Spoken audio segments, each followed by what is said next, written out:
Les systèmes de défense anti-aérienne russes en Turquie, meilleur bouclier pour l'Iran.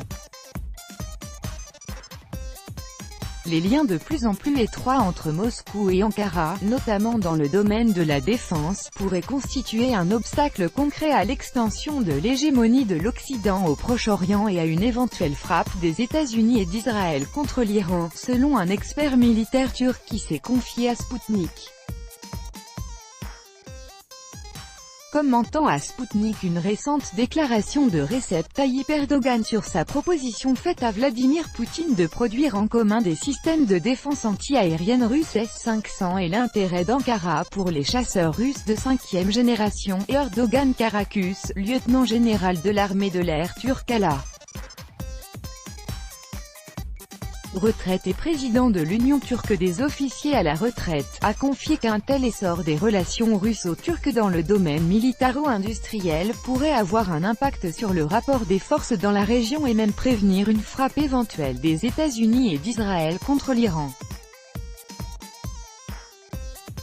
La coopération turco-russe dans le domaine militaire répond aux intérêts des deux pays. Le processus des négociations sur les S-400 contribue à former des conditions favorables pour la production conjointe de S-500 dans l'avenir. La déclaration du président Erdogan en témoigne et indique la volonté de la partie turque d'accéder à un tel niveau de coopération, a révélé à Sputnik M. Karakus. L'expert a également évoqué l'impact de la coopération stratégique entre la Turquie et la Russie au niveau régional. Au premier chef, il faut signaler que la Russie, tout comme la Turquie, ne veut pas d'une hégémonie de l'Occident au Proche-Orient. L'alliance turco-russe est une réponse aux menaces émanant des États-Unis, a noté l'expert. Il est notoire que les États-Unis et Israël mettent au point un plan conjoint de frappe contre l'Iran. Il va de soi que la Russie et la Turquie s'y opposent.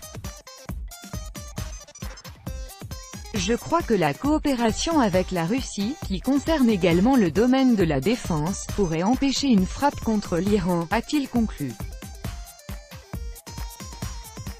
Comme annoncé précédemment, Ankara envisage la production en commun de systèmes de défense anti-aérienne russes S-500 et une proposition en ce sens a été faite par le président turc à Vladimir Poutine. La Russie nous a octroyé un crédit pour les S-400 à des conditions très acceptables. À la deuxième et à la troisième étape nous entamerons une coproduction. J'ai également proposé à la Russie de produire en commun des S-500, a déclaré M. Erdogan, cité par l'agence Anadolu. En outre, des publications paraissent régulièrement dans les médias témoignant de l'intérêt des autorités turques pour les chasseurs russes de 5e génération.